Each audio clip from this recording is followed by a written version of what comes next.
Hello there. So this evening I'm going to take you through my favourite flapjack recipe from a partner from a ways back, and the way we do this one is to weigh everything out on a set of digital scales. It makes life so much easier. So what I've done, so the first part of the operation, it's all about weighing each ingredient out and putting it into one or two containers. So the one on the back has already got the following. It's got the butter, 196 grams of butter. It's got molasses, 84 grams of molasses. There they are. It has got rice syrup, which I've used for this one. If I didn't have rice syrup, another ingredient I could use would be maple syrup. So 84 grams of molasses in this one and 84 grams of rice syrup. So that's my basics that I have in there to start with, and to that I'm going to add the following ingredients. You can use raisins, but I've gone over to using mulberries, which I find give a much better flavour. So I've got here 112 grams of mulberries. So they go into this pan. So the deal is it's on low heat, and I've melted the butter, I've melted the sweet ingredients. Now I've got the mulberries in there. Now before I actually started the operation, what I did is I got some almonds and I put them in the oven and I gave them a roasting for just over 10 minutes. So I'm going to add these. So the amount of almonds I've got here is 84 grams of almonds. So let's get those in as well. So I've got the majority of the ingredients in already. So the next one I'm going to add is the sunflower seeds. And I've got 56 grams of sunflower seeds.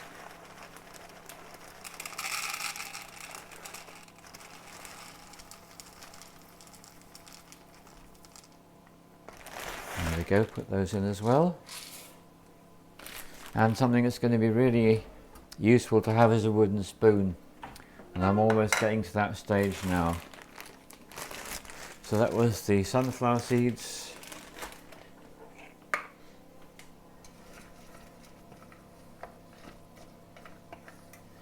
So everything's nice and liquidy there.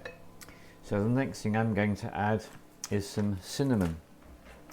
And I'm going to use 1 teaspoon of cinnamon. So I didn't bother to weigh that one out. It would have been 5 grams if you were curious. So there we go. 1 teaspoon of cinnamon. Stir that in.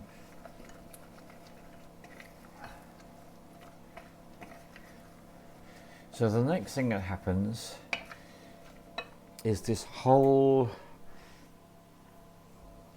mixture of what I would call wet ingredients starts to get the treatment with the flour and the oats. I prefer to use regular oats for this, but you could use the jumbo oats. So I've got here 336 grams of oats, 112 grams of flour already weighed out. So what I'm going to need to do now is to add these dry ingredients and stir them in. And at this point I suddenly say to myself, Keith, the time before last when you did this, you forgot one of the key ingredients. The key ingredient I forgot is the bananas. So for this recipe, what it actually says is to use 2 bananas. Now because the batch before last I forgot to add the bananas, I ended up having no bananas in there, and I found that the consistency is very different. It's very dry and absolutely delicious, but a bit rough on the teeth. So instead of adding the 2 bananas that I would normally add, I'm only going to add 1 banana. So if you use the 2 bananas, it really is quite a soft flapjack that you end up with.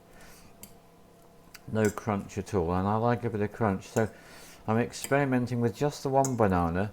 So it'll be a bit more crunch than the 2 bananas, but it won't be so dry is having no bananas, so that's my reasoning. So I'm going to put this in as well now. So in that goes, I remembered at the last moment.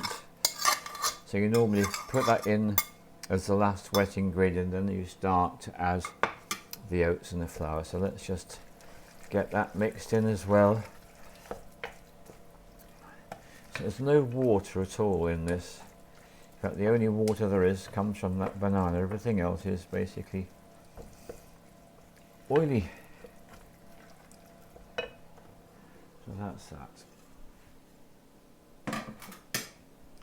So having corrected my misdemeanor, I'm going to continue. So I'll add a bit more of the oats and the flour, stir them in again.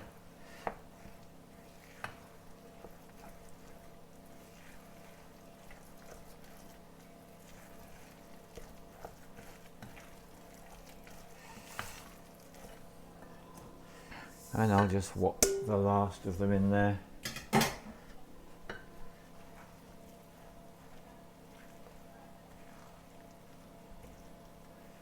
At this moment you might think, ooh, have I overdone it? Well, we'll soon find out. As you mix the last of the flour and oats in, and it's going to be just fine. So there we are. So once they're mixed in together, now we've already preheated the oven to 180 degrees to roast the almonds, and the oven is still nice and hot, ready to receive this. So what I want to do now is to get my baking dish. So I call this a double back, so I'm going to use my really big baking dish for this job. And I'm going to simply, don't even need to oil the baking dish because the oil is already here. The only oil really is the butter. So you just literally get this in here.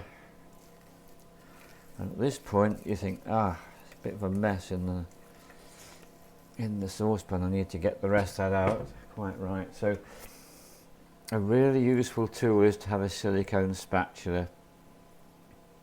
Useful in so many ways, but for this particular recipe I'd even argue it's essential. So do have a silicone spatula, so I can use that to get the last of the ingredients out of the pan.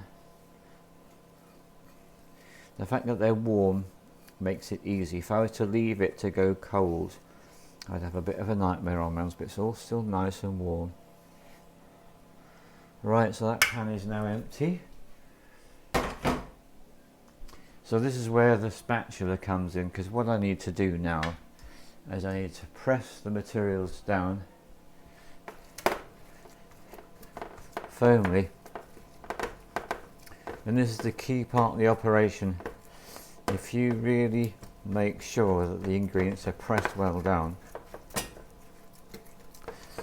the resulting mixture will form into something which will become flapjacks. If you didn't, you might end up with a lot of crumbs. And I tend to find that some things are like thin. I like my chocolate thin. I'm making my chocolate, and I like my flapjacks thin as well. It's just all a personal preference how you might want to do it.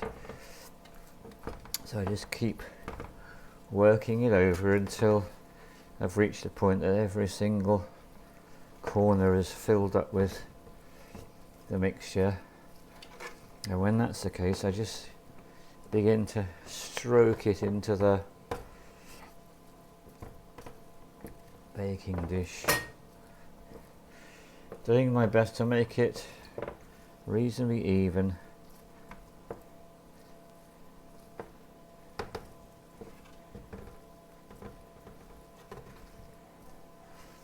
Now with some baking, what you would do is you would cut it into squares at this point, but we don't do that with this recipe. We actually put it in like this, and it's going to be in there for roughly between 22 and 26 minutes, so averaging out at around about 24 minutes, but it's all personal preference.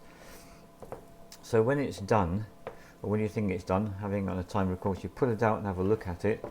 Now there's a little bit there that's a bit too thin, so I'll just even that out Just doing my best to kind of get it as even as I can. It's a bit better. Right, there we go. So I can just put that in there. So this is taking care of the team retreat. Something for after the medicinal part of the training, or we're into more the training part of the training. Nutritional supplements. Right, so that's it. That will be good enough. So I'm just going to lob that into there, switch the timer on, and that's the end of part 1. So part 2, we'll pull it out and we'll do the last thing that needs to be done, and then they'll be ready. Okay, cheers now. See you in approximately 24 minutes.